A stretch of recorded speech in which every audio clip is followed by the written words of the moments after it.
Welcome, curious minds, to the deep dive.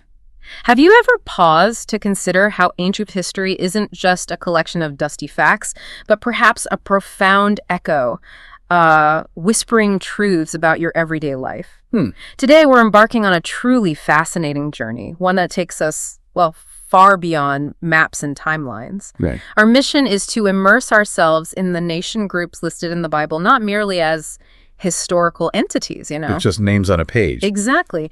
But as powerful metaphors, as living symbols for the spiritual realities and the battles we face, both within ourselves and, frankly, in the complex world around us. It's incredibly relevant. We'll unpack how these ancient nations, through their interactions with Israel, offer incredible insights into our own thinking, our attitudes, and even our spiritual, mental, psychological, and social well-being today. An incredibly rich topic, definitely. Yeah. And for this deep dive, we've gathered, quite a stack of sources that illuminate how these nations function as what we call types or symbols. Types. Can you unpack that a little? Sure.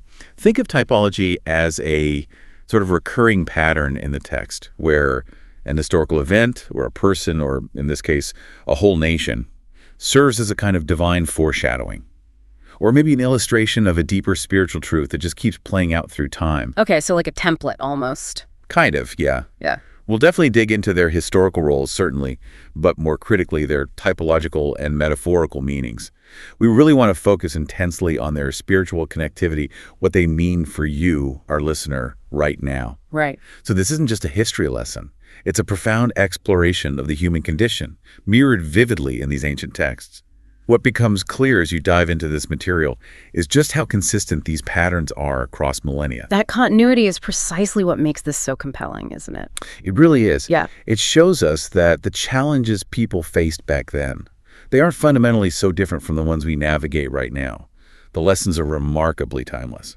These aren't just names on ancient maps. They're almost like blueprints for understanding the ongoing spiritual battles and the human conditions that resonate throughout history, fundamentally shaping our very selves. Well said. So where better to begin this journey than at the very genesis of Israel's separation, with the call of Abraham? Absolutely. When we consider the larger sweep of salvation history, Abraham's call marks an absolutely pivotal turning point. It's huge. How so? Well, God chose a specific person, Abraham, and from him, a specific people, Israel, to set them apart from all the surrounding nations. This act immediately established a recurring theme that just echoes through the entire biblical narrative. Which is? That God's people are called to be distinct, set apart from the prevailing culture around them. It's about a foundational separation right from the start. Okay, let's dig into Ur of the Chaldees then. Abraham's original homeland. It was so much more than just a geographical location in ancient Mesopotamia, wasn't it? Oh, much more. Biblically, it's portrayed as this vibrant yet deeply steeped center of Mesopotamian paganism. You see it in Genesis and Joshua, a place of, rampant idolatry and false worship. So really the heart of the world system at that time? Exactly. It literally represents the starting point of human civilization, thoroughly permeated by beliefs and practices that stood in direct opposition to the one true God. It was the epitome of the world system of its day. And symbolically, what does Ur represent? Typologically, Ur becomes this profound symbol for those deeply ingrained worldly roots, spiritual darkness. It signifies the old life of bondage before God's transformative call comes. The life left behind. Precisely. It's often depicted metaphorically as a furnace of affliction, like in Isaiah, a place of intense trial, spiritual confusion, maybe even deep-seated pain from which God sovereignly calls his people out into freedom. But then there's Haran. He didn't go straight from Ur to Canaan, did he? No, and that's significant too. The narrative introduces Haran, the seemingly transitional place. But Haran isn't just a stopover. It represents a kind of halfway obedience. Halfway obedience, like dragging your feet. Sort of, yeah. It's that familiar human tendency to linger, maybe settle for less than God's full command, caught between God's clear directive and the complete commitment he requires. It's where we pause, maybe out of comfort or fear, before fully stepping into our calling. Okay, so what does this ancient story of leaving Ur, maybe pausing in Haran, mean for us right now in our modern world? Well, this story powerfully illustrates the believer's journey as a conscious decision-making process. It's the active choice to leave behind idolatry, yes, but also spiritual confusion, limiting mindsets, even the subtle pulls of cultural norms that fundamentally conflict with our deepest values or our divine calling. So it's a mental battle, too. Absolutely. Mentally, think of it as the deliberate process of abandoning ingrained negative thought patterns, self-defeating habits, or inherited beliefs that, while perhaps comfortable, are actually holding you captive. And psychologically? Psychologically, it's the profound and often challenging act of letting go. Letting go of familiar comfort zones, maybe relationships, career paths, even personal identities, and the perceived security they offer. All for the sake of a greater God-given purpose that might feel entirely unknown, even scary. That takes courage. It does. And socially, it speaks powerfully to the necessity of discerning and separating ourselves from influences, relationships, or cultural pressures that subtly or overtly pull us away from our true identity or calling. So it's not just physical separation. No, it emphasizes the importance of distinctness, a holy separation from surrounding cultures. Not just physically leaving a place, but truly disengaging from the spiritual and emotional gravity of that old life. It's an ongoing journey, really, of reevaluation and commitment. Okay, that journey of separation, it leads us to confront some stark realities, which brings us to Sodom and Gomorrah. This raises a crucial, maybe uncomfortable question. What happens when societal corruption becomes so pervasive that it reaches a point of no return? It is uncomfortable, but vital. The account in Genesis paints this vivid picture of cities utterly consumed by gross immorality, pervasive perversion, and just open rebellion against God's established order. And the outcome is famous, or infamous. Right. Their ultimate destruction by fire and brimstone is one of the Bible's most undeniable warnings. And Ezekiel later elaborates, noting their inordinate pride, their abundance, their wealth, and their shocking cruelty. It paints a complete picture of a society just completely consumed by self-indulgence and a profound lack of compassion. It's a truly unsettling yet undeniably powerful image. So, typologically, what do these cities stand for?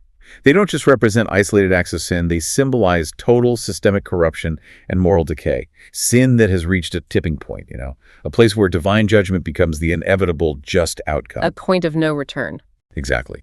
They stand as a chilling picture of a world system under judgment and serve as a profound, eternal warning against unchecked wickedness and the outright rejection of God's universal moral standards.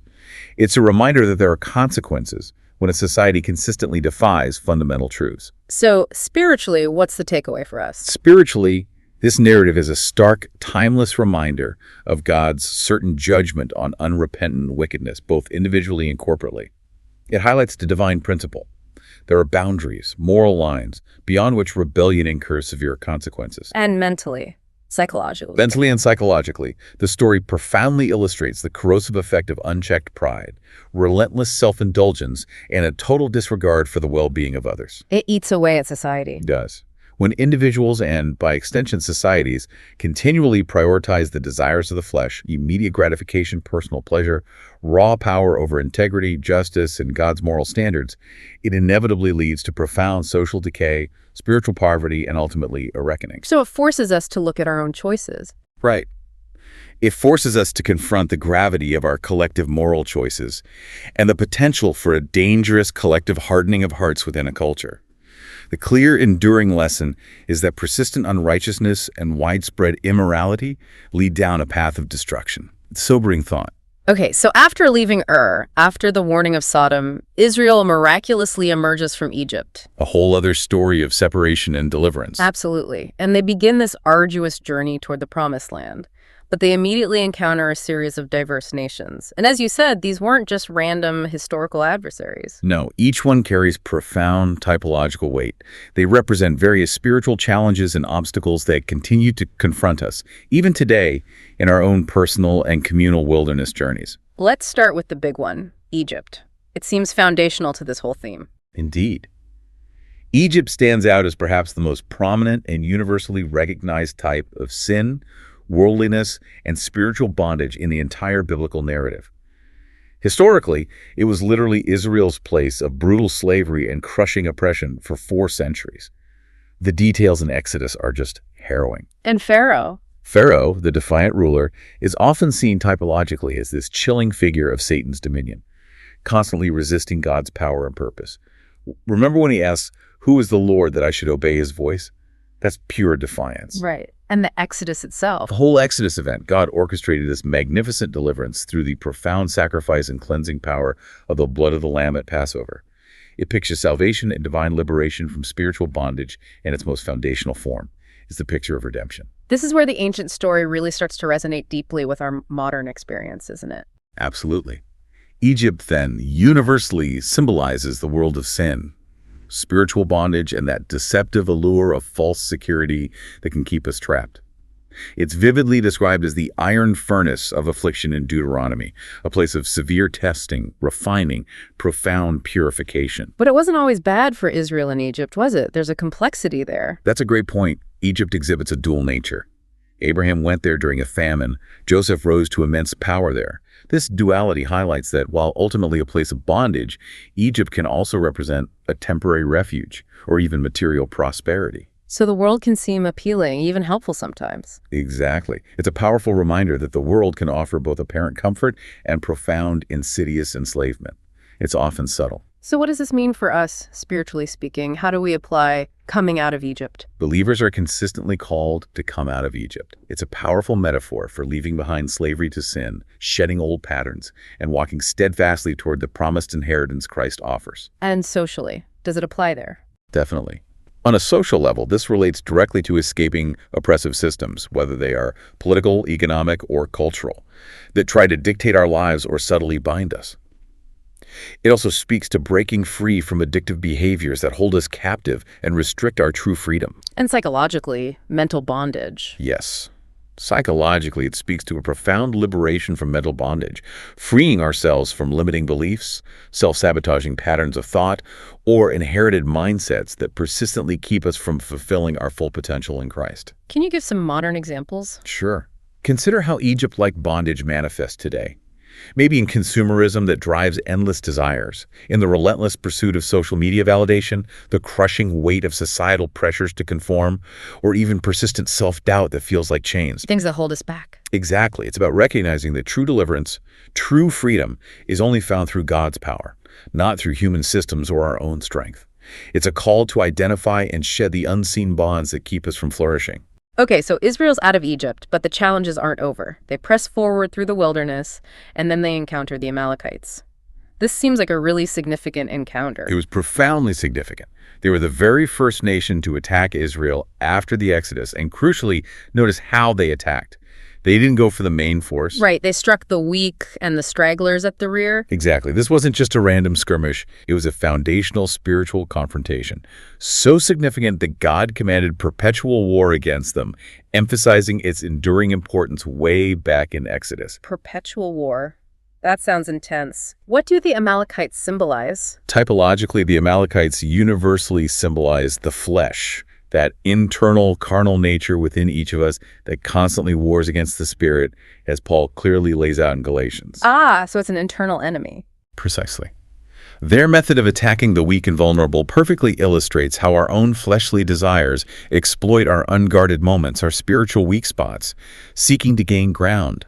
They represent that relentless enmity, the internal enemies or fleshly desires that never truly give up, always seeking an opportunity. So this raises a deeply personal question for each of us then. What's your Amalek? What's that persistent thing? That's the question. Spiritually, it's that constant internal battle against carnal desires, those impulses and habits that cling stubbornly to the old self, even after we've committed to a new path. And mentally, psychologically, how does that look? Mentally and psychologically, it's about confronting and overcoming persistent sinful tendencies or old habits that exploit our vulnerabilities. Maybe a quick temper that flares up unexpectedly, a nagging struggle with lust, a deep-seated pride that resists correction, or even a tendency towards self-pity that just saps our spiritual strength. The things that trip us up again and again. Those are the stragglers in our spiritual journey that Amalek targets. This battle requires continuous vigilance, unwavering reliance on divine strength, and ongoing spiritual warfare in our thoughts and actions. So it's not a one-and-done thing. Not at all.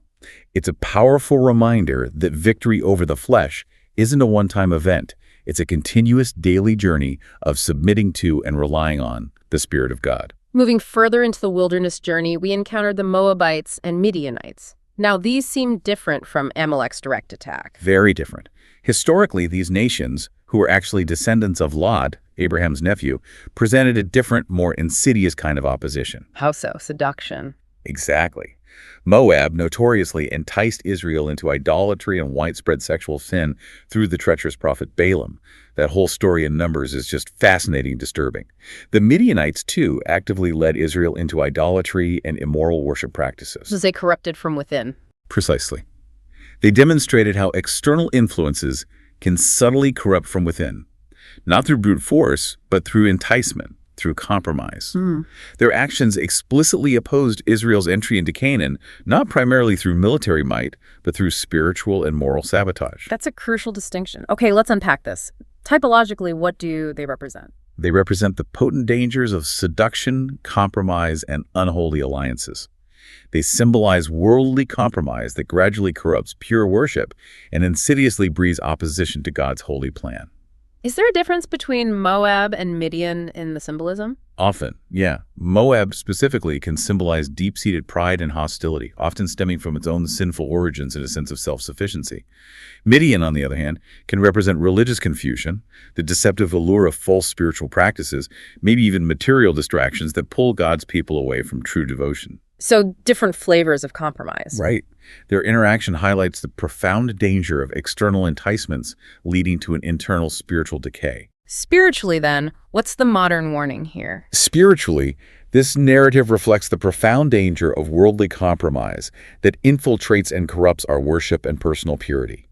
It's the subtle invitation to blend light and darkness, to lower the standard just a little bit. And socially, in our relationships or cultural. Socially, it highlights the perils of forming unholy alliances or allowing ourselves to be swayed by the corrupting influence of a culture that prioritizes convenience, immediate gratification, or fleeting popularity over conviction and unwavering divine standards.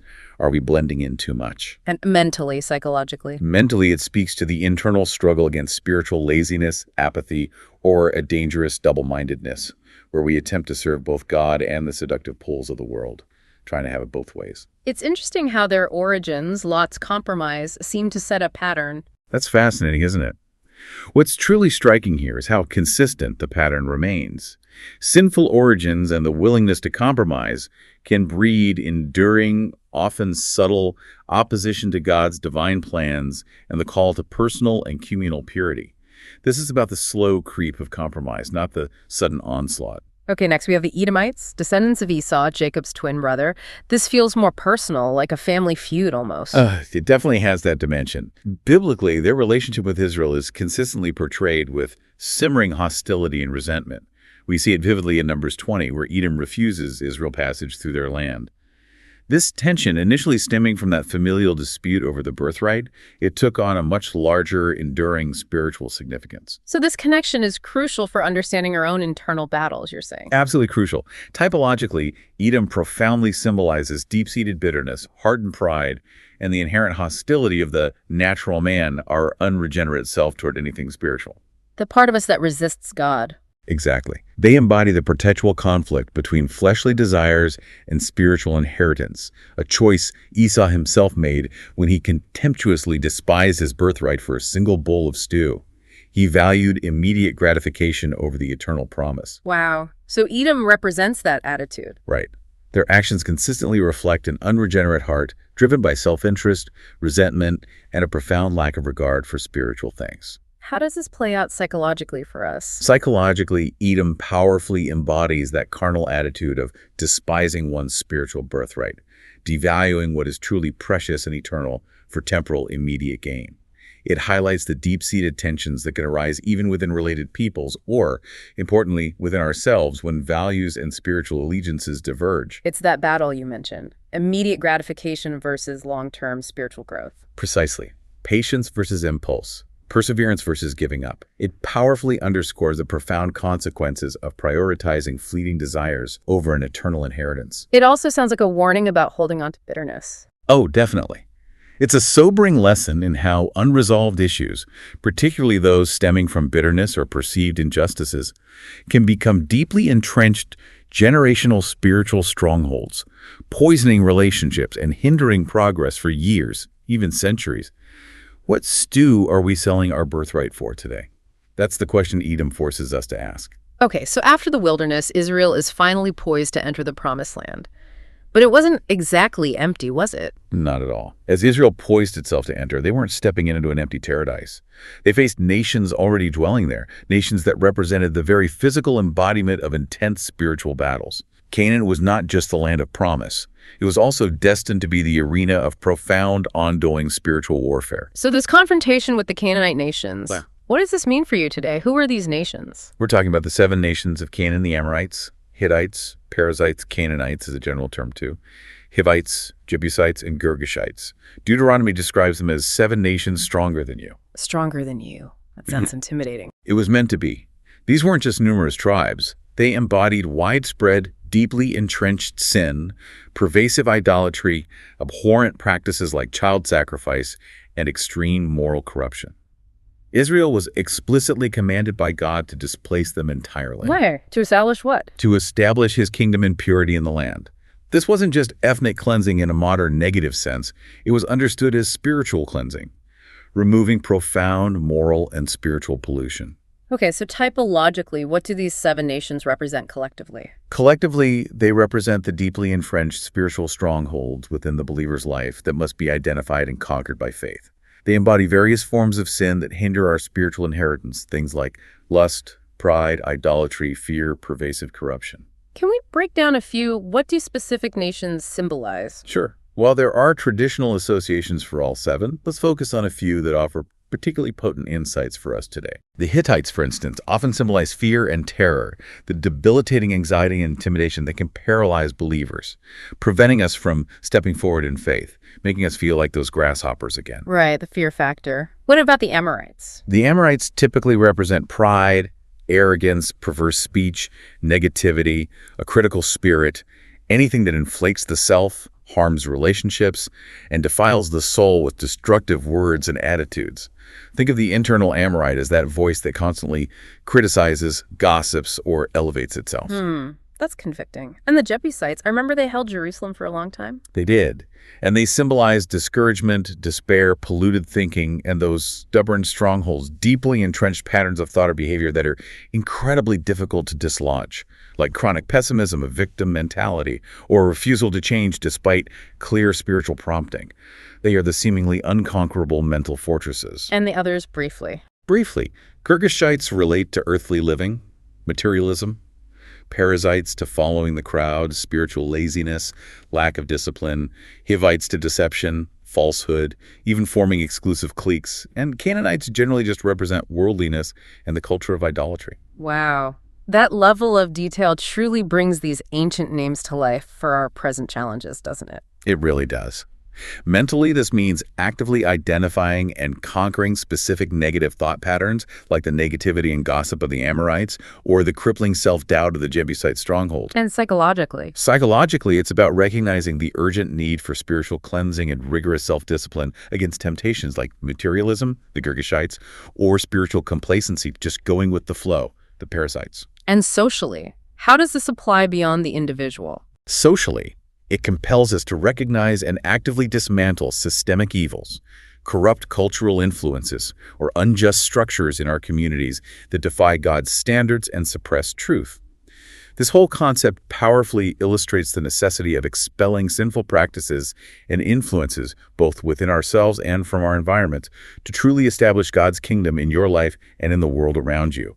It's a call to active, daily spiritual house cleaning. Okay, moving on from the initial conquest, there were enemies who stuck around, right? Like the Philistines. They seem like a constant thorn in Israel's side. They were exactly that. The Philistines were not just a one-off enemy, but constant adversaries throughout Israel's history. Most famously, of course, immortalized in the story of Goliath challenging the armies of God. Where did they come from? Weren't they different from the Canaanites? Yes, they are descendants from Caphtor, likely Crete, or the Aegean Islands. They're often referred to as uncircumcised, a derogatory term highlighting their spiritual distance and opposition to God's covenant people. Their persistent presence underscores a profound spiritual truth. Which is, typologically, what do the Philistines represent? Typologically, the Philistines consistently represent the flesh, that unregenerate human nature, always striving and warring against God's people and his purposes. They symbolize persistent opposition, those recurring challenges, temptations, or unhealthy habits that seem to resurface again and again, no matter how many times we try to defeat them. Like Amalek, but maybe more externalized, or just constantly present. Perhaps more constantly present on the border, always encroaching. And Goliath, their towering champion, embodies the blatant arrogance of fleshly strength, sheer human pride, and open defiance against God and his people. He is the physical manifestation of the unregenerate world, relying on brute strength, size, weapons, not spiritual power. So what's the lesson from the Philistines, especially Goliath? The Philistines, and especially Goliath, teaches a powerful, enduring spiritual lesson. The battle is the Lord's. Victory over the flesh, over these recurring adversaries, comes not by human might, worldly wisdom, or carnal weapons, but by faith and unwavering reliance on God's power. How does that translate mentally and psychologically? Mentally, it's about the daily, grinding struggle against carnal lusts, those insistent, unregenerate desires that tempt us to prioritize ourselves and immediate gratification over God's will. Psychologically, it's about overcoming the seductive voice of self-reliance, the arrogance that tells us we can conquer these issues on our own without needing divine help. And socially? Socially, it highlights the recurring challenges that confront individuals and communities striving for spiritual growth. Pervasive materialism, unchecked consumerism, ungodly influences that ceaselessly seek to divert us from our faith and commitment to Christ. It's a reminder that some battles in life are cyclical, they keep coming back, but our victory is assured through God. Here's a concept that sounds like it delves into a deeper layer of spiritual warfare. Bashan. What was Bashan? Bashan was a fertile but intimidating region east of the Jordan, ruled by the infamous King Og. He was a literal giant, linked with the formidable Rephoram. It's often used symbolically in Scripture to denote powerful oppression. Think of Psalm 22, where strong bulls of Bashan are depicted encircling the Messiah, symbolizing immense demonic opposition. So it was strong physically, but also spiritually dark. Exactly. It was a land of immense natural strength, yet intrinsically tied to deep spiritual wickedness. And typologically, what does Bashan symbolize? This sounds intense. It is intense. Typologically, Bashan profoundly symbolizes something quite chilling. Human flesh mingling with fallen spiritual powers. It represents overt demonic oppression and a profound form of spiritual pride. Mingling, like a hybrid. Kind of. It's not just human sin. It's an image of hybrid strongholds, where human depravity and spiritual darkness intertwine, creating a force that is far more formidable than mere human rebellion. This mingling is often represented by those powerful, defiant bulls in Scripture, embodying a raw, untamed force. So it's human sin amplified almost. You could say that. It signifies a corrupted state of humanity, where human strength is not merely self-sufficient, but seems to be empowered by dark spiritual forces, standing in direct opposition to God's divine order and purity. That's a truly complex concept. How does that apply to us? What is Bashan in your life? Good question. It represents powerful, seemingly unshakable opposition. Those challenges that feel overwhelming because they aren't just human problems, but seem to stem from the intersection of human stubbornness or ambition fueled by something darker, a spiritual malevolence. So spiritually, what's the battle against Bashan? Spiritually, it's the struggle against deep-seated pride that refuses to submit, self-sufficiency that rejects divine help, and sometimes, yes, even overt demonic influence that seems to strengthen our sinful inclinations. And psychologically? Psychologically, it's about confronting and humbling that innate arrogance or self-sufficiency that resists God's transforming power, that deep-seated belief that we can handle things on our own without needing any outside help or guidance. It sounds almost impossible to overcome. From a human perspective, maybe. But it profoundly underscores the need for God's overwhelming power to overcome these hybrid strongholds that seem utterly insurmountable. And the good news is, Christ already won that victory over such forces on the cross. It's the battle against deeply embedded patterns that feel almost supernatural in their grip. Okay, let's zoom out a bit. Beyond the immediate adversaries of Israel in and around Canaan, we see this broader sweep of history unfold, with powerful Gentile empires rising and falling. These seem to play a huge role, too. They absolutely do. These empires, far from being just historical footnotes, carry immense symbolic meaning beyond their specific historical context. They often serve as God's instruments, sometimes unwittingly, or represent formidable worldly systems that stand in opposition to his kingdom. Let's start with Assyria. They conquered the northern kingdom kingdom of Israel, right? And they had a fearsome reputation. Fearsome is an understatement. Assyria, which destroyed Samaria around 722 BC, was notorious for its sheer cruelty and tyrannical rule. Their brutal military tactics, psychological warfare, policy of forced relocation, they made them a truly formidable and widely feared power. Their very name evoked terror. So, typologically, what does Assyria represent? Beyond just being brutal. Typologically, Assyria represents cruel oppression, paralyzing fear, and yet, paradoxically, God's unwitting agent of judgment. Isaiah actually calls Assyria the rod of his anger, an instrument in God's hand to discipline his disobedient people. God used them, even though they were wicked. That's the fascinating part. Assyria embodies an intimidation factor. The enemy's attempt to destroy faith by sheer brute force and psychological terror. But the consistent biblical message is that God uses even ungodly nations like Assyria, powers completely unaware of his plan to achieve his larger purposes. So what's the lesson for us when facing intimidation like that? This historical reality raises a vital question. How do you, as a person of faith, react to overwhelming intimidation? The profound lesson here is crystal clear.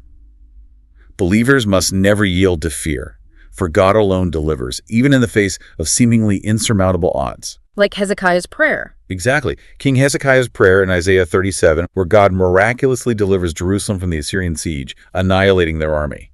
It's a powerful example. Psychologically, this challenges us when we face overwhelming odds, maybe a relentless boss, a crushing financial burden, a societal current against our values.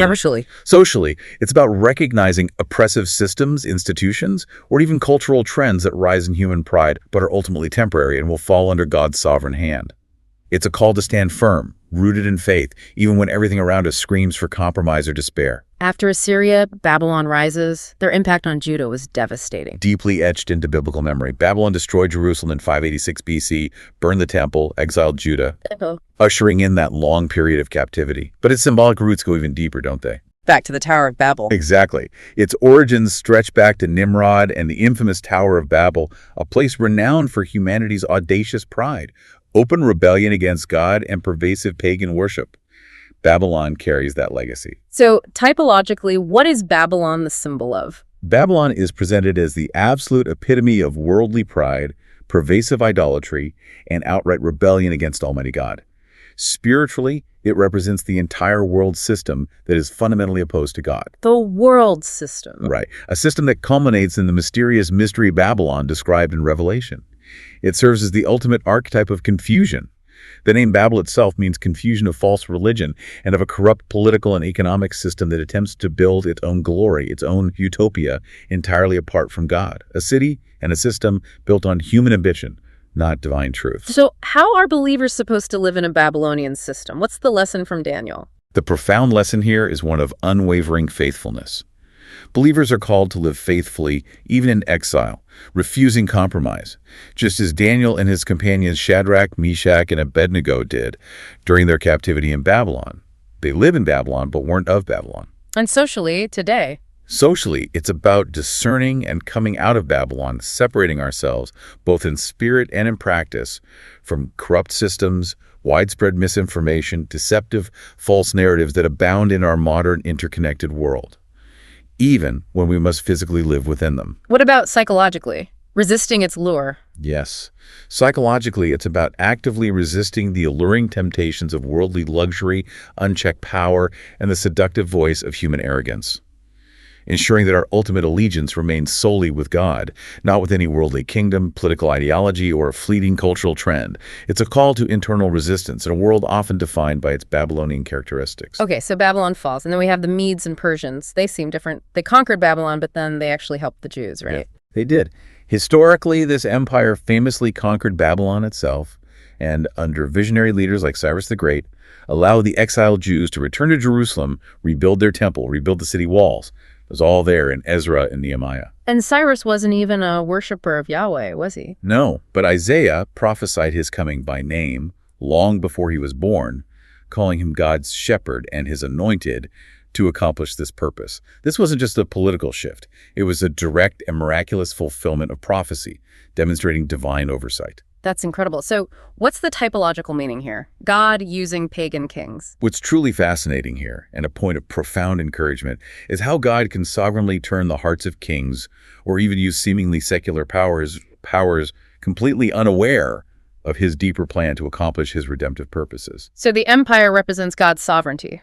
Exactly. Typologically, this empire powerfully represents God's absolute sovereignty over all of human history, revealing his ability to use pagan kings and worldly empires as direct instruments of his will. They symbolize divine deliverance, restorative justice, and the unexpected channels through which God can bring about his blessings and further his kingdom. How does that help us mentally, seeing God work through unexpected means? Mentally, this serves as an incredibly powerful reminder of divine providence. It urges us to recognize that God is indeed at work, even in seemingly secular or overtly political events unfolding on the global stage. It offers profound hope. Hope that God's plan is still moving forward. Right. God can and will work through unexpected channels for good. It encourages us to align our attitudes with justice, mercy, and unwavering faithfulness, because we know that his plan will always prevail, regardless of who occupies positions of earthly power. It cultivates an attitude of hopeful vigilance, always looking for God's hand, even in the most unlikely places. Next up in the sequence of empires influencing Israel is Greece. Alexander the Great, Hellenism. This feels less about military might and more about culture and ideas. That's a key difference. Historically, the Greek Empire, particularly under Alexander's meteoric rise, was instrumental in spreading Hellenistic culture and a pervasive philosophy across the entire ancient world.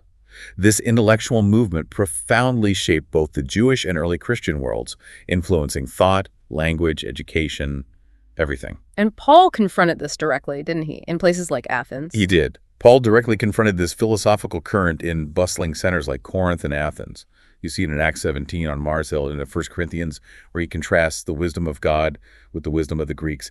It highlights the inherent tension between human intellect and divine truth. So typologically, what does Greece represent? Human wisdom. Precisely. Greece historically represents human wisdom and intellectual pride, exalting itself against God.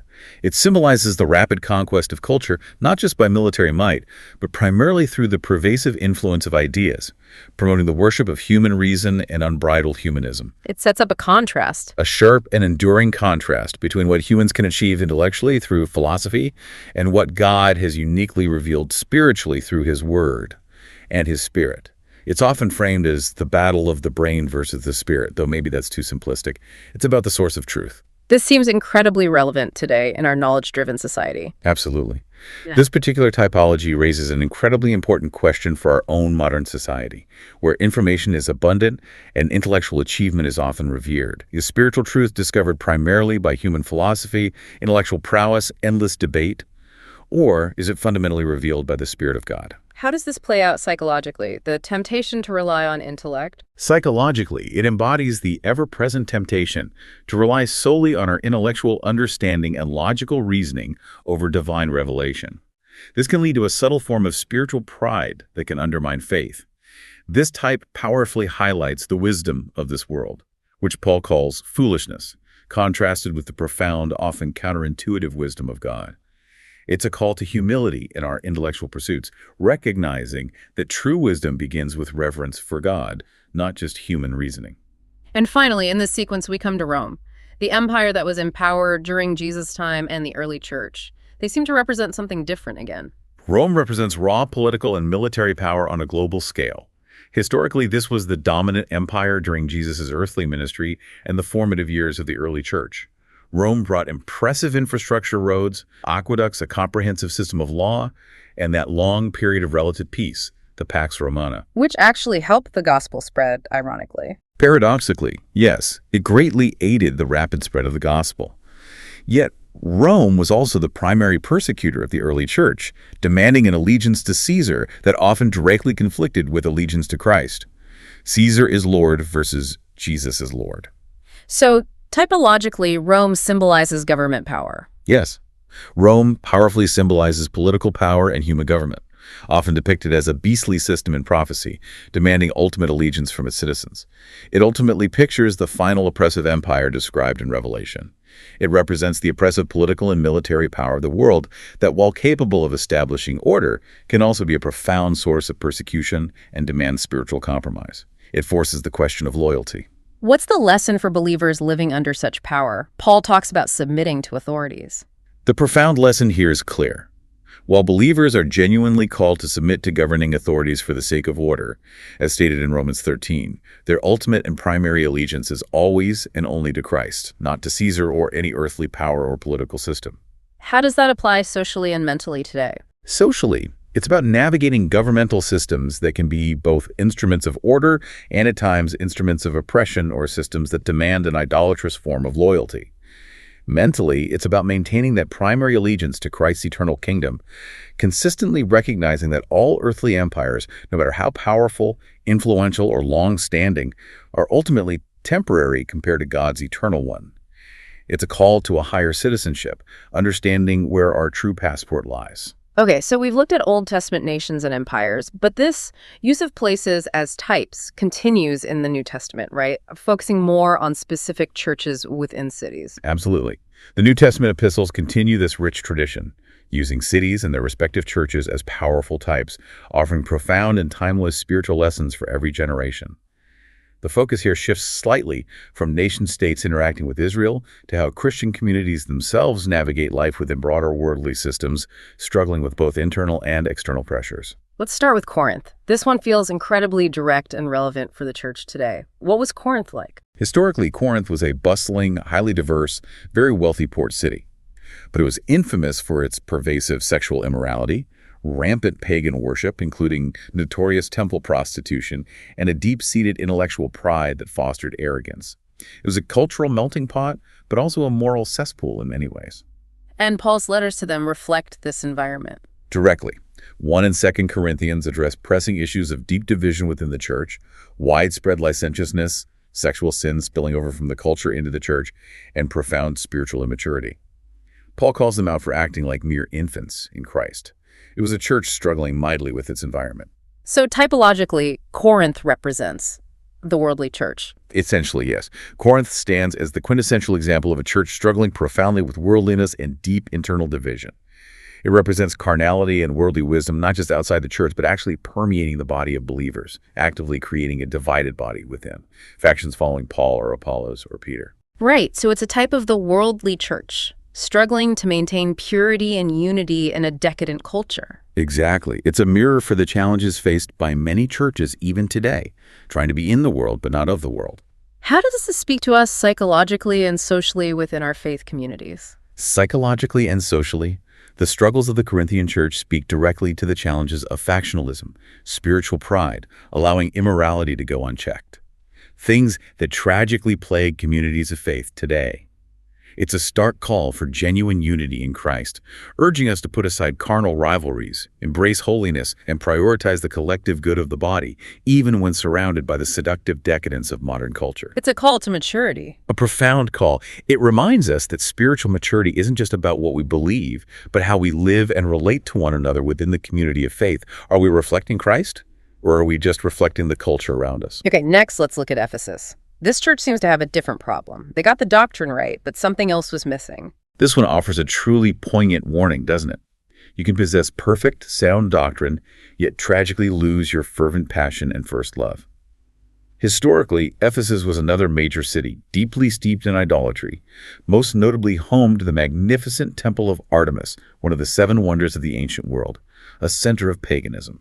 And Paul's letter to them emphasizes spiritual warfare. Yes, Ephesians powerfully emphasizes spiritual warfare and the absolute necessity for believers to put on the whole armor of God to combat the spiritual darkness of that environment. Yet, fast forward to Revelation 2, the resurrected Christ, who sees everything, commends the Ephesian church. He praises their perseverance, their hard work, their doctrinal soundness. They tested false apostles. There's a but. There's a huge but. He critically indicts them. But I have this against you, that you have left your first love. Wow. So typologically, Ephesus represents correct belief without passion. Exactly. Ephesus spiritually reflects a love that has grown cold, even amidst strong and accurate adherence to sound doctrine. It represents orthodoxy without genuine affection, a forsaken first love that tragically prioritizes theological correctness, intellectual understanding, diligent service, over fervent devotion to God and heartfelt compassion for others. It's a church that has its head in the right place, maybe, but its heart has drifted. What's the lesson for us mentally and socially from Ephesus? Mentally, this serves as a powerful call for renewed devotion and a critical reevaluation of our spiritual priorities. Are we just going through the motions? It urges us to ensure that diligent adherence to truth is always accompanied by genuine, overflowing affection for God and for one another. Socially, it highlights a subtle but profound danger. Churches or spiritual communities can become rigid, sterile, doctrinally pure perhaps, yet lack the warmth, vitality, and transformative power of true, sacrificial love. Head knowledge isn't enough. It's crucial, but not enough. It's a critical reminder that head knowledge without heart passion ultimately leads to spiritual decline and a diminished witness in the world. What practices or habits might be draining our first love? That's the Ephesian question. Moving on to Colossae, what challenges were they facing? It sounds like false teaching was the issue here. Yes, the church in Colossae faced a particularly insidious set of challenges. Historically, they weren't dealing with blatant paganism as much as subtle false teachings that cleverly blended elements of Judaism, like legalism, ceremonialism, human philosophy, perhaps early Gnosticism, and various forms of mysticism or angel worship. A mixture, a syncretism. Exactly. Paul's letter to the Colossians powerfully refutes these deceptive doctrines, emphasizing the absolute supremacy and complete sufficiency of Christ against all rival claims, all human systems, all other spiritual pathways. Christ is all you need. This sounds incredibly relevant today, with so many competing ideas. It really does. This situation raises an incredibly important and timely question for our modern age. What subtle philosophies, what appealing ideologies might be unknowingly or subtly influencing your faith today?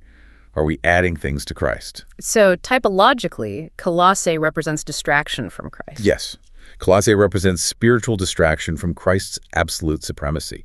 It symbolizes philosophical deception and empty deceit that aims to undermine the simplicity and power of the gospel. It's a type of church grappling with the dangerous problem of syncretism, the insidious mixing of the pure gospel with human wisdom, New Age beliefs, self-help gurus, or other captivating but ultimately empty belief systems. What's the core lesson from Colossae for us? The lesson serves as a powerful, urgent reminder to cling uncompromisingly to the supremacy and absolute sufficiency of Christ against all human wisdom and every form of empty deceit that seeks to diminish his unique role as Savior and Lord. He alone is preeminent. And mentally, how do we guard against this? Mentally, it's a strong caution against intellectualism for intellectualism's sake, or chasing after every new spiritual fad. It urges a steadfast, unwavering focus on Christ amidst the overwhelming information overload, the myriad competing philosophies, and the constant stream of novel ideas that characterize our age. It teaches us the critical importance of spiritual discernment in a world brimming with appealing but ultimately deceptive ideologies. How well are we guarding our minds against these subtle mixtures? Okay. And then in Revelation, we get those letters to the 7 specific churches in Asia Minor. This feels like a summary or a spectrum of church conditions. It really does. The 7 churches Ephesus, which we discussed, Smyrna, Pergamum, Thyatira, Sardis, Philadelphia, and Laodicea, were real churches in the Roman province of Asia. Each received specific commendations, criticisms, and exhortations directly from the resurrected Christ himself in Revelation chapters 2 and 3. These weren't just letters. They were prophetic assessments, divine diagnostics. So typologically, what do these 7 represent together? Together, these churches represent the diverse conditions and struggles of the church age throughout history. They offer timeless lessons for individual believers and for communities of faith across every generation. They symbolize a powerful spectrum of attitudes and spiritual states that we can see reflected in ourselves and our communities even today. Can you briefly sketch out the condition of each? We know Ephesus lost its first love. What about the others? Sure. Smyrna symbolizes suffering and persecution, yet remaining faithful under trial, the persecuted church. Pergamum warns against compromise with idolatry and immorality, dwelling where Satan's throne is, tolerating false teaching. Thyatira highlights the danger of tolerating a specific false prophetess, Jezebel, and the resulting corruption and immorality within the community. Okay, so compromise and tolerance of evil. Right. Then Sardis represents spiritual deadness. Despite maintaining a reputation of being alive, all external form, no internal life.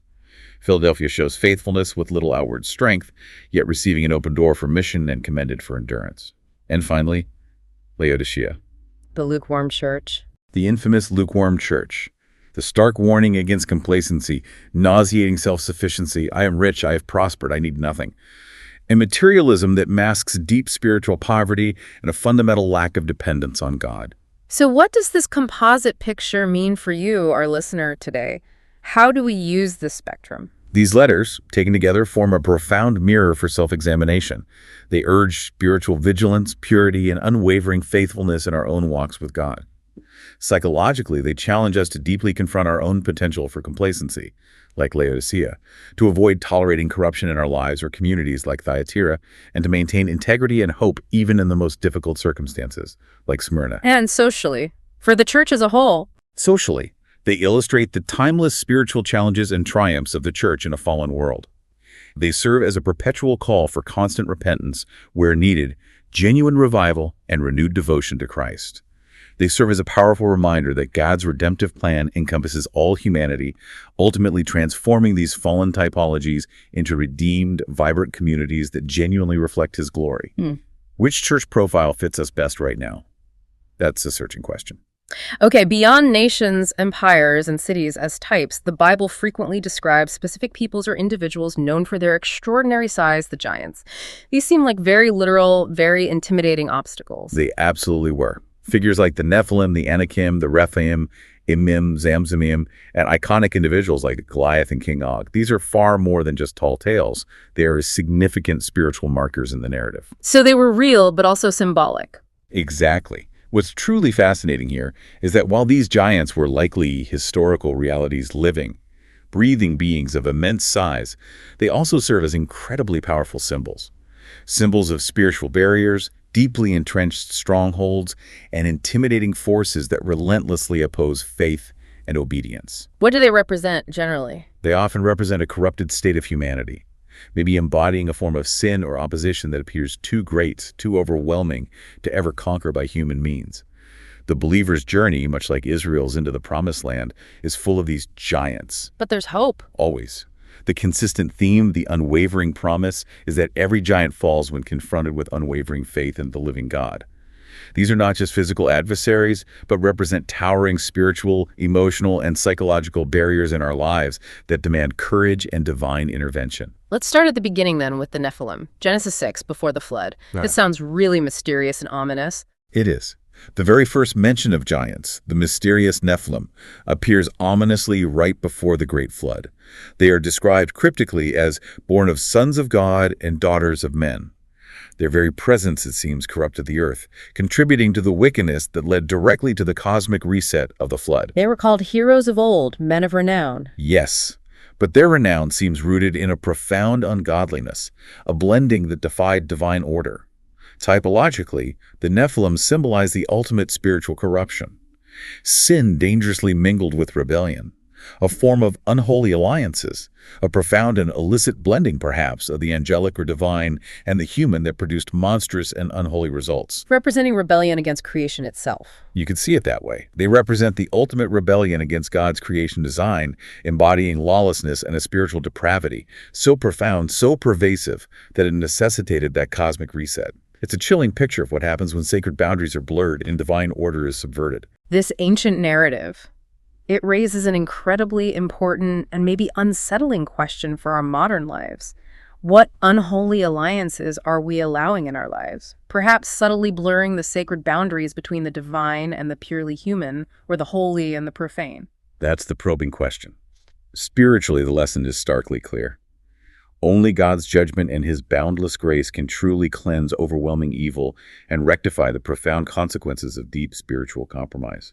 Psychologically, it's about recognizing the insidious dangers of such compromise, whether in our ethics, our relationships, our use of power, or our spiritual disciplines. Blurring lines can lead to corrupted power, a tyrannical spirit, or profound inner chaos. So it's a warning against seeking greatness apart from God. A stark warning against seeking greatness, influence, or power entirely apart from the Creator and His divine principles. It's a call to extreme vigilance over what we allow to shape our inner world and our actions. Okay, after the flood, giants reappear. Let's talk about the Anakim. These were the ones the spies saw in Canaan, right? The ones that terrified them. Exactly. The Anakim were literally tall giants dwelling in Canaan, whose immense physical size and fearsome reputation utterly terrified Israel's spies. The report back, "We seem like grasshoppers in our own eyes, and so we seem to them cause widespread unbelief among the Israelites." And that led to 40 years of wandering, just based on fear. Directly. That failure of faith, fueled by fear of the Anakim, led to that entire generation dying in the wilderness. It shows the devastating consequences of letting fear dictate our response to God's promises. So this begs the question for you, the listener. Yeah. What's your Anakim? What giant obstacle seems too big? That's it. Typologically, Anakim powerfully symbolize fear, intimidation, and doubt. They are the towering giants of unbelief and anxiety that relentlessly paralyze God's people. They represent seemingly insurmountable obstacles and deeply entrenched spiritual strongholds that, in our minds, appear far too great to conquer. They constantly test and challenge our unwavering faith in God's unfailing promises, whispering lies of inadequacy and impossibility. So how do we fight the Anakim? Spiritually, the story teaches us that believers must trust God's promises more than they trust what their eyes see or what appearances suggest. Giants of fear are ultimately overcome not by physical might or human strength, but by profound faith, courage, and reliance on God's word. Remember Caleb and Joshua's report. Their protection is removed from them, and the Lord is with us. Do not fear them. And psychologically, that grasshopper mentality. Psychologically, it's about dismantling that insidious grasshopper mentality, that self-deprecating internal voice that magnifies an enemy's power or challenges difficulty in our minds. It causes us to shrink from God's commands and our God-given potential. This speaks directly to overcoming deep-rooted fears, dismantling generational strongholds of anxiety, or conquering self-doubt that relentlessly holds us back from stepping into our full inheritance and purpose. It's about changing how we see ourselves relative to our challenges through the lens of faith. Okay, besides the Anakim, there are other giant clans mentioned, like the Rephaim, Emim, and Zamzummim. Did these represent different kinds of obstacles? It seems so. The Rephaim were another ancient, formidable giant people. King Og of Bashan was famously one of the last of them. Associated with them were the Emim, whose name chillingly means terrible ones. They lived in Moab and were known for causing immense terror and dread. And then there were the Zamzummim and Ammon, whose name is linked to buzzing or murmuring, suggesting a constant unsettling noise or confusion. So terrible ones and murmurers. This sounds very descriptive of spiritual warfare. It really does. Typologically, the Rephaim often symbolize deeply entrenched strongholds, perhaps generational powers of darkness, lingering ancient evil, or even, some traditions suggest, spirits of the dead or shades in Sheol. Emim, the terrible ones, directly represent terror, dread, and that irrational, paralyzing fear that prevents spiritual progress, making us unable to even begin the fight. And the Zamzummim, the murmuring. Zamzummim symbolize confusion, mental oppression, and constant harassment. That incessant spiritual noise, that inner murmuring and doubt that distracts, saps our strength, and undermines our clarity of thought and purpose, like spiritual static. Spiritually, what's the takeaway from these more obscure giants? Spiritually, they remind us of a profound truth. God can and will overthrow even the greatest and most ancient strongholds, regardless of how immovable, how terrifying, like the Emim, or how deeply entrenched and confusing, like the Zamzummim, they seem. His power is greater. And psychologically, how do terror and confusion operate? Psychologically, these giants powerfully embody the paralyzing fear that prevents us from taking that first step into battle, the Emim, or the persistent mental oppression and confusion, the Zamzummim, that can cloud our judgment, making us unable to think clearly or make decisive choices. Spiritually, they represent ancient strongholds of idolatry, generational curses, deep-seated evil that must be confronted and decisively defeated for us to possess our full inheritance in Christ. It's a call to identify those insidious, stubborn patterns that seem to haunt us, perhaps across generations, knowing God provides the power to break free. Okay, now we get to probably the most famous giant of all, Goliath, the Philistine champion. Goliath. Hailing from the Philistine city of Gath, standing nearly 10 feet tall, armed and armored to the teeth, he swaggered forth daily, mocking the armies of Israel, openly defying the living God. His dramatic defeat by David, a seemingly weak shepherd boy who relied solely on God's power, is one of the most iconic and transformative stories in the entire Bible. It's the classic underdog story, but so much more. And typologically, what does Goliath represent? He's a Philistine, so connected to the flesh. Exactly. Goliath is the ultimate type of the flesh, that unregenerate human nature in its rawest, most defiant form, directly opposing the spirit. He is the physical embodiment of the unregenerate world, relying entirely on brute strength, intimidating physical size, impressive weaponry. He symbolizes pride, blatant defiance, open mockery of faith, and psychological intimidation. Everything that challenges our faith, based purely on outward appearances and human logic. He's the loud, taunting voice that tries to convince us God isn't enough or that we aren't enough. So the lesson is about where our trust lies. Absolutely. The profound lesson here is one of absolute dependence.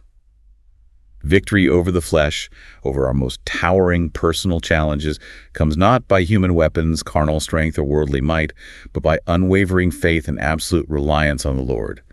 As David courageously declared, the battle is the Lord's. Psychologically, how do we face our Goliaths? Psychologically, it's about confronting those arrogant, mocking voices, both external criticisms and internal doubts, that seek to instill fear, diminish our faith, and convince us that our God is too small or that we are too weak. It's about choosing God's perspective over the giant's taunts. Socially, it's the timeless triumph of spiritual authority and divine power over seemingly invincible opposition. It's a powerful reflection of Christ's ultimate victory over sin, death, and all the powers of darkness, a victory we are invited to share in. What Goliath is standing in your valley, daring you today. And finally, King Og of Bashan. You mentioned he was one of the last of the Rephaim. He sounds like a final boss, almost. He really does. King Og was truly a formidable figure, ruler of Bashan, the last of the Rephaim giants.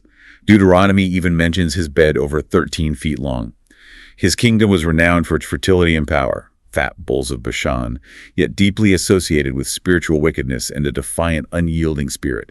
He represented the final great obstacle to Israel entering their promised land from the east. So, typologically, Og represents that last big hurdle. That's a great way to put it.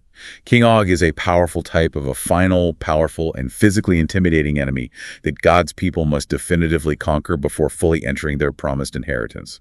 Bashan, his land, symbolizes not just human strength and pride in their rawest forms, but as we discussed, that spiritual oppression profoundly influenced by fallen powers, that dangerous mixture of human flesh and deep demonic influence.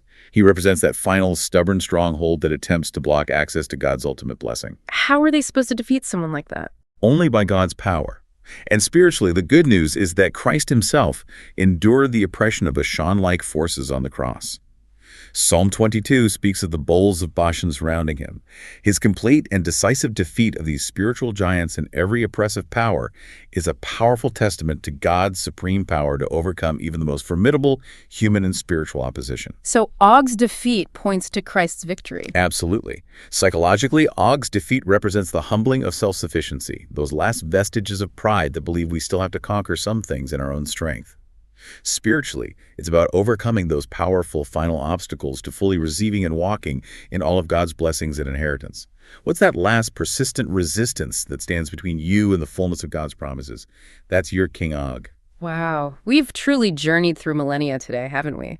Exploring how these ancient nations, cities, empires, even giants, through their intricate interactions with Israel, offer just incredible, multi-layered insights into our own spiritual, mental, psychological, and social well-being today. It's not just history, is it?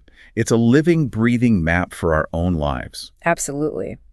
We've clearly seen how nations like Egypt embody the very nature of sin and bondage, powerfully illustrating how easily we can become enslaved to things that initially promise comfort or security, but ultimately bind us. Right, and the Philistines represent that constant, often cyclical war of the flesh, those persistent carnal desires and temptations that relentlessly challenge our spiritual growth and seek to wear us down. Then there's Babylon, signifying worldly pride, confusion, and the seductive false systems that attempt to ensnare us with deceit and misinformation in our world today. And of course, the giants representing fear, intimidation, and those deeply entrenched spiritual strongholds that often feel utterly insurmountable, telling us victory is impossible. These powerful typologies are far from mere historical footnotes, are they? They apply directly to the modern attitudes, struggles, and temptations you face every single day. Let's try to make that connection even clearer. Think about specific manifestations today. Egypt-like bondage. Think modern addictions, substances, technology, pornography, even toxic relationships, how they subtly or overtly enslave us, pulling us away from true freedom. Or consider the pervasive pressure of consumerism, constantly telling us we need more, trapping us in a cycle of endless acquisition. That's Egypt. Makes sense. What about the Philistine flesh? That manifests as rampant materialism, the relentless pursuit of immediate gratification, carnal desires waging war against our spirit, or those recurring temptations that seem to pop up no matter how many times we've tried to overcome them. It's the inner Goliath of self-indulgence. Babylonian confusion, that seems very relevant now. Incredibly relevant. In our hyper-connected, information-saturated world, think of the deluge of misinformation, the often polarized ideological warfare online and offline, the seduction of false narratives that sow discord, distract us, pull us away from objective truth. How do you discern amidst that noise? That's Babylon. Roman oppression, how does that look today? We can see echoes in systemic injustices within our societies, sometimes governmental overreach that infringes on fundamental liberties, or cultural powers that subtly or overtly demand ultimate allegiance, constantly testing our true loyalties to God. It forces us to ask, where does our ultimate citizenship lie? Who gets our final say? And the giants. They embody seemingly insurmountable challenges in our modern world, maybe overwhelming personal fears and anxieties about the future, our health, our relationships, or complex global issues like ethical dilemmas around AI, the daunting scale of climate crises, or just the pervasive sense of being overwhelmed by the sheer pace of change. They are the Anakim in our mind, shrinking our perspective. The profound spiritual connectivity of these ancient narratives offers truly practical, actionable insights for navigating our complex modern lives. Let's break it down by dimension, starting spiritually. Spiritually, these narratives consistently call for deliverance through Christ, reminding us true freedom from sin and bondage is a divine work, not self-help. They urge constant vigilance against carnal resistance, Amalek, Philistines, profound humility before God, Babylon, and unwavering recognition of God's absolute sovereignty over all circumstances, Assyria, Persia. They vividly illustrate the ongoing, timeless struggle between good and evil, faith and unbelief, compelling us to choose our allegiance daily. Okay. And mentally, how do they sharpen our thinking? Mentally, they urge sharp, critical thinking against humanistic philosophies that elevate human reason above divine revelation, Greece. They compel us to cultivate keen discernment against lies and confusion, Babylon, Samsumim, and to maintain a steadfast focus on Christ's absolute supremacy and sufficiency, Colossae, amidst intellectual pride, information overload, and mental distractions. They highlight the urgent need to identify and conquer specific negative thought patterns and avoid mental paralysis, Hittites, Jebusites. What about psychologically, dealing with our inner world? Psychologically, these stories profoundly challenge us to actively overcome crippling fear and debilitating self-doubt, Anakim. They call us to address and proactively release bitterness and pride, Edom, to decisively separate from destructive self-indulgence, Sodom, and to break free from inner bondage and limiting beliefs, Egypt. They powerfully reveal how a lack of faith tragically magnifies enemies in our minds, shrinking us from our God-given potential, that grasshopper mentality. And finally, socially, how we interact with the world and each other. Socially, they guide us to discern and courageously separate from corrupt systems and pervasive cultural compromise, Babylon, Moab. They empower us to contend with oppressive forces, Assyria, Rome, standing for truth and justice. And crucially, they call us to strive relentlessly for purity, genuine love, and profound unity within our communities and churches, addressing challenges like Corinth's. They underscore that God's redemptive plan encompasses all humanity, transforming these fallen typologies into redeemed communities reflecting His glory. So if you had to distill it down, what's the single overarching theme running through all of this? The consistent, overarching, and profoundly hopeful theme woven throughout this entire deep dive is that God's sovereignty reigns supreme above all, period. Even using evil nations? Yes.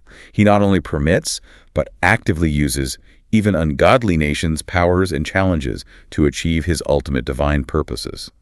This demonstrates unequivocally that His kingdom will outlast, overcome, and ultimately triumph over all earthly empires and every form of opposition. And our response? The consistent, empowering message for us is that no matter how formidable, how terrifying, or how deeply entrenched these giants and nations appear, they are ultimately no match for a faithful people who rely not on human strength or worldly wisdom, but on the boundless power and unshakable authority of God.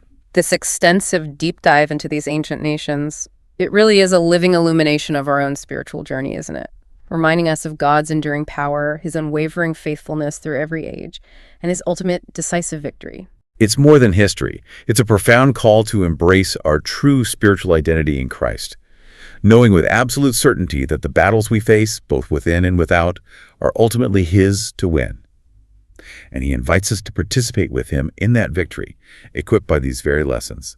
Hashtag tag outro. We've taken a truly transformative deep dive today, haven't we? It's really quite incredible to see how these ancient accounts aren't just fascinating history, but a living, breathing map for our own spiritual and personal landscape, offering such profound insights into our inner and outer battles. Definitely food for thought. So as you go about your day, perhaps consider this. What nation or giant are you facing right now in your own life? Is it a fear that paralyzes you, a recurring temptation that constantly rears its head, maybe a difficult relationship that drains your energy, a societal pressure that feels overwhelming, or even a deep-seated belief that holds you captive? Identify it. Name it. And perhaps even more importantly, what ancient lesson from this deep dive, what timeless principle of God's power and your ultimate allegiance can you intentionally apply to that specific challenge? Remember, the Bible consistently shows us that true victory isn't about human strength or relying on worldly wisdom. It's about faith. It's about cultivating a steadfast trust in God's unwavering promises and demonstrating a wholehearted devotion to Him that powerfully conquers fear, dismantles compromise, and overcomes every intimidating obstacle standing in your path. Let these ancient echoes guide your steps today,